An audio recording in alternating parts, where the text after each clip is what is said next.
Good to be here in person. First, let me just start by thanking you, not just for being here, but much more importantly for what you do for our students, what you do for our children every single day. This conference obviously is about school safety, but it goes much beyond, school safety goes much beyond the headline.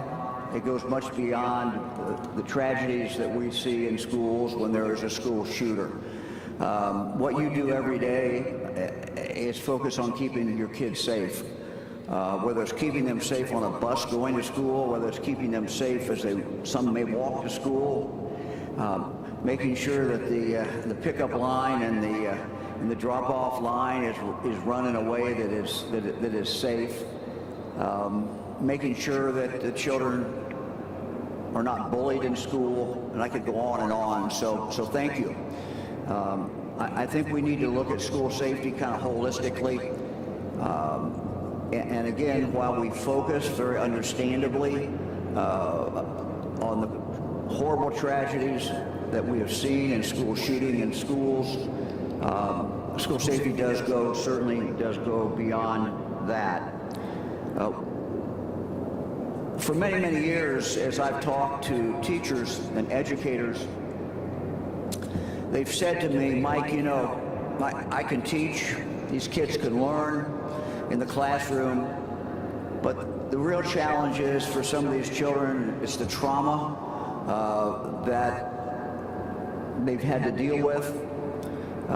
It is the fact that some of them maybe not have a breakfast when they come to school. Just things that occur outside the classroom. And so, after listening to that for many, many years when I became governor, I asked the state legislature in my first budget to set aside money that we call wellness dollars. And it's really money that school districts can use to focus on all these other things. If a child has mental health problems, making sure that we can plug that child into the mental health help in the community. Some schools are using the money for more guidance counselors. Some are using it for other types of counselors. Some are using it literally to set up medical facilities or clinic inside that school. We have thus far, with the legislature in our first two budgets, set aside over $1.3 billion for schools to do that. And I think that is also about school safety. And so my commitment to you is that in the next budget, which we've started to work on, we will hope to do the same thing. Our goal is to do the same thing with the consent of the legislature is to set aside these dollars that schools have some flexibility, but that schools can focus on what we call wellness.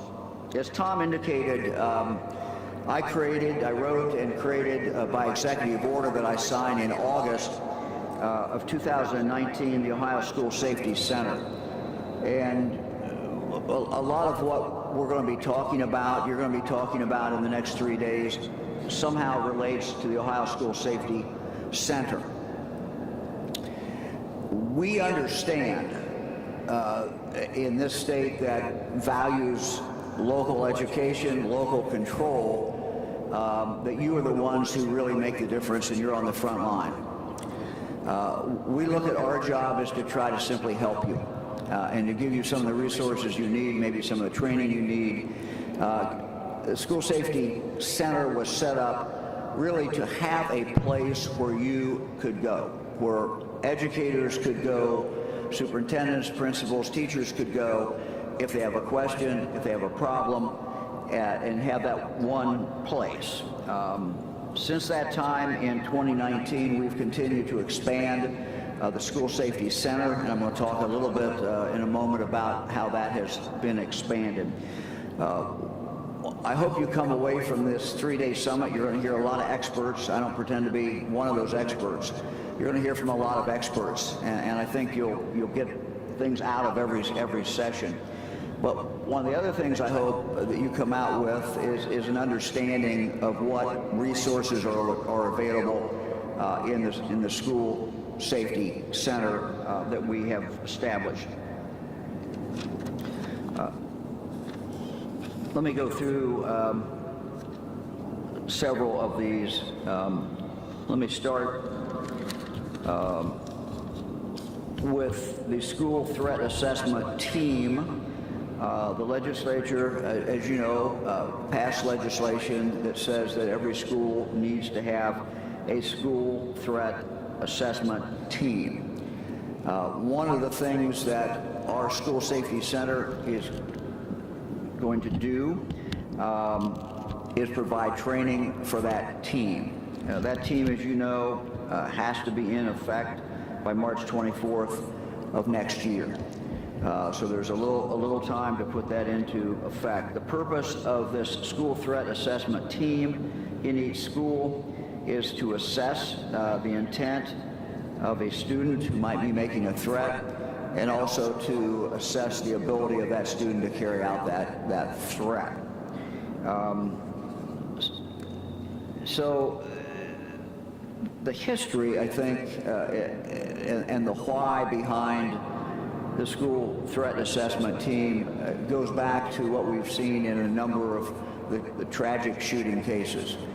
And in some of those, at least, we've seen situations, as been reported in the news media, where you go back after the tragedy has occurred and find out that there was a threat that was made, there was indicators that this person could be dangerous, and that maybe nothing was done, or that the appropriate things were not done. So the whole idea behind this is so that schools will be able to identify the problem and to make the proper intervention. Where that proper intervention is calling law enforcement, or that intervention is calling in some help, other resources. It might be mental health assistance, but whatever is appropriate for that student. So what we have set up is a training system, and you'll hear more about that. The first training actually is going to occur at this summit. We're going to have additional training at the end of August, also training in September. And what we're really looking at is a train-the-trainer model. So again, you'll hear more about that. You'll see some of this training during this next 3-day session. But this is one of the things that our safety center is going to be, over the next few years, providing that continuous opportunity for training for that school assessment team.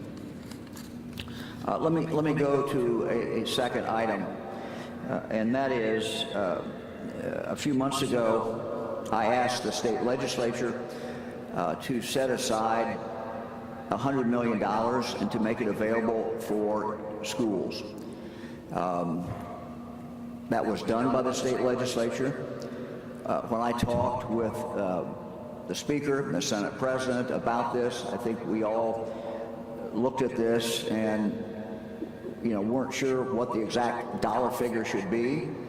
My intention is, if the $100 million is not enough to accomplish what we wanted, we'll be back, and we will work with the Speaker, work with the Senate President to see if we can get additional dollars. The goal is really to make sure that every school in the state meets basic security needs. The goal is that no matter where a child goes to school, that these basic safety needs are met within that school where the child goes.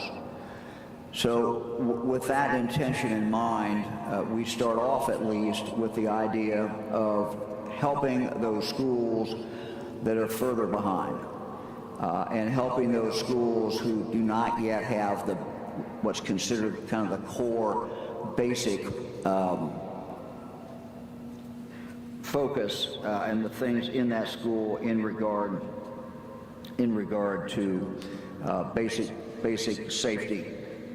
So we are going to be releasing later today. What we actually did, as you may recall, there was before the $100 million, there was a $5 million that was available. $5 million obviously doesn't go very far in the state of Ohio. And so what we did is we took everybody who had applied, to make it easy, we took everybody who had applied for the $5 million and automatically re-entered them in regard to the $100 million. So today we will be announcing approximately $50 million. It's 1,000 schools, 81 different counties. We also, within the next week to 10 days, will be supplying you with the information about how you apply, and we're trying to make this as simple as possible, how you apply for the next $50 million. We will again go through that process. We'll see where we are. We'll assess it. I'll talk to the leaders in legislature to see if we need to come back with additional funds. As I said, there was nothing magical about $100 million. We felt that that would get us started and would enable us to really focus on the basic safety items in each school. Let me also mention that these dollars, private schools are eligible. Private schools are eligible for this money. And again, our philosophy goes back to the child. We want every child who goes to school in the state of Ohio to be going to school in a school that has the basic minimum, at least, of school safety functions. And you'll hear later on, as we go through this next 3 days, some of the things that are considered to be basic. But we wanted to make sure that every school, no matter where that child goes to school, that child has those basic protections. Let me move to House Bill 99, and this has gotten a lot of attention. And let me just say that, in my opinion, there's an awful lot of other things that are important in regard to school safety besides what this bill provides. And what the bill talks about, or at least what's got the most attention in this bill, of course, is the option that schools have to arm a teacher, to arm teachers. Again, while a lot of focus, the news media understandably has been on this, all the other things that you do every day, all the other things that you do to keep kids safe are frankly a lot bigger than that. But let me talk a little bit, maybe first about the history behind guns in schools and what the law has been, or what the understanding of the law has been in the past. Because I think, again, it's important to understand the history. Up until about a year ago, the understanding of the law, in this particular area was that a school had the ability to arm a teacher without any training.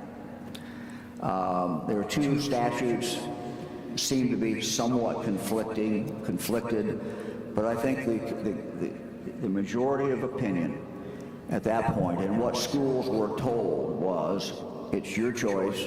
If you want to arm a teacher, you can do that. Not to get too far in the weeds, but again, it was somewhat confusing. You could arm a teacher, you could arm someone unless their principal job was to take care of security in the building. If the principal job was to take care of security in the building, then that person had to have the normal police training. That was the conventional wisdom, looking at those two laws together. In a Supreme Court case, Gabbard versus Madison Local School, in a 4-3 decision about a year ago, the Supreme Court of Ohio, and the majority said that is not the right interpretation. And what the Supreme Court came down with was that you could, if you're going to arm a teacher, that teacher would have to have the same training as a law enforcement officer. So for about a year, that was the law. As you know, the state legislature has passed a bill, House Bill 99, and let me just go through this a little bit and then talk about what role will be played by our school safety group. First of all, this is a local decision. We are a local government state. We certainly are a local school state. Over 600 public schools, many private schools, parochial schools. And so the decision about arming a teacher is up to that. Number one is up to that school, and it's voluntary. Number two, no teacher can be compelled to be armed or to carry a gun. And so when we go through all this discussion, I think that needs to be kept in mind. Some schools have already made it very clear they don't want to do that. And I think each school has to make its own decision based upon the totality of all the facts that they have and the circumstances, how close they are to the law enforcement agency, whether they have, for example, a school safety officer already in the school, or maybe multiple school safety officers. So the decision is up to the local school. The number of hours required, the bill that's passed by the legislature said it could be, we could require no more than 24 hours. And that was really, became then my decision. I took the maximum, which the legislature said we could do, which was 24 hours. We also, the legislation also provided that in addition to that 24 hours, if a person in that building, a teacher, for example, in that building was going to continue to have a gun and be authorized by the school, every year they'd have to have 8 additional hours. We have provided, however, and I've asked our team to work on this, and they are, if a school wants to require more than 24 hours, we will also provide them with the curriculum. So if they want to have 32 hours, if they want to have 50 hours, whatever they want to require, we will provide them with a curriculum that they can follow in regard to that. So that is really kind of a little bit of the history and how we got to where we are today. Our school safety center is now in the process of developing that curriculum. We are also in the process of hiring the trainers who will be involved. We don't have a specific date when both of those will be done, but we hope that is early September. So I've charged our team with moving just as quickly as they can, but they also need to get it right. One of the things that when we were working with the legislature in regard to this whole issue of having a gun in a school, one of the things that we emphasized, and this was based on my experience as Attorney General, one of the things that we emphasized is scenario-based training. Scenario-based training is simply trying to come up with a scenario and make it as real as you can. Many times this is done with play actors and people. It's done in regard to law enforcement so that law enforcement gets real training that they can participate in, and we think this is also very, very valuable and very, very important if a school makes a decision to arm someone in that school. So there'll be, when you see the curriculum come out, there'll be a significant emphasis on the scenario-based training.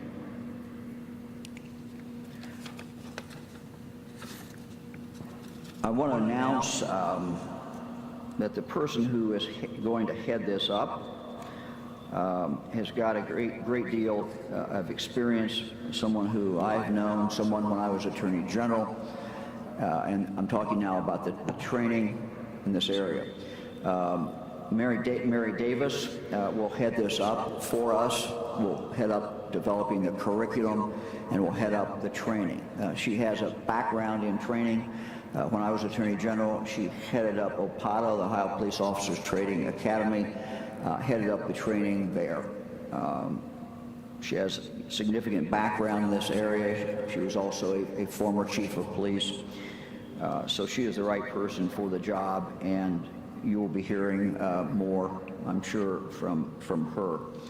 We are also hiring 16 mobile field trainers. That process has already started. Again, they will be available if a school makes the decision that they want to arm someone in the school. So that's a little bit of the background. Let me conclude by listing a few other things that the Ohio School Safety Center is doing, and some help that is available to you. For some time now, they have been scanning social media. And there's a program of how they do this. It's done mechanically, and they scan the internet for any kind of a threat that might be connected in some way with a school. I know that many of your schools are doing that, and we do not want to discourage you from doing that. We would certainly encourage you to do that. Knowing what's going on sometimes depends on knowing what's going on in social media.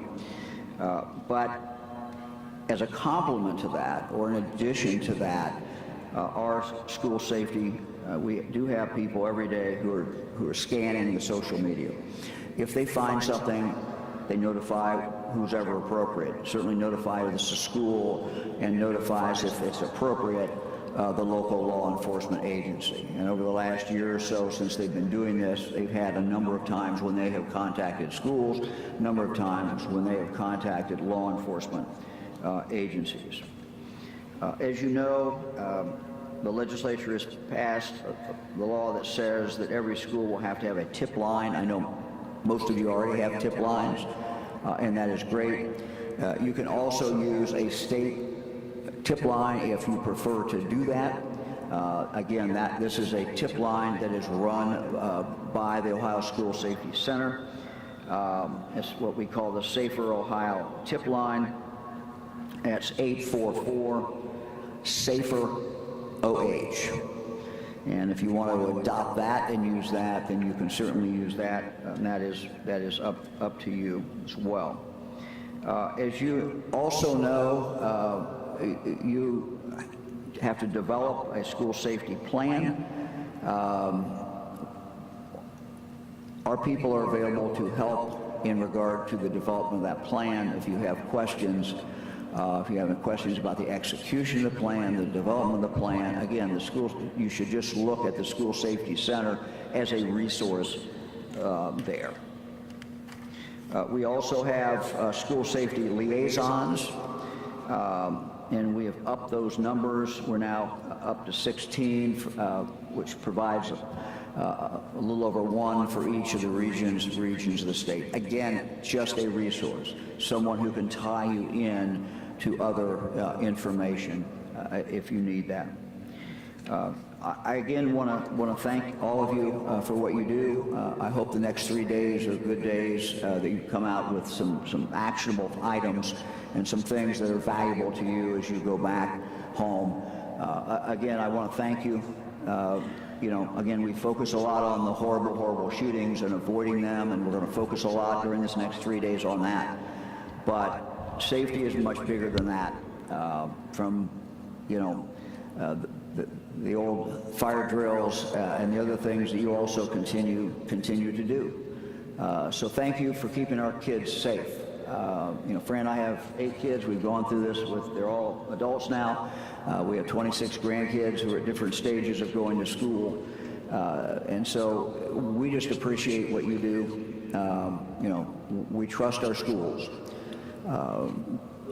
Our schools and the people who work in our schools have historically done a phenomenal job in keeping our children safe. And the new world we live in, we're simply at this point trying to give you new information, the best information that you can. But I think parents can feel good about the fact you're in the schools and you're working every single day to keep those the most important thing we have in our life, and that is our children, our grandchildren, our family members, keeping these young people safe. So thank you very much, and I appreciate all of you being here. Thank you.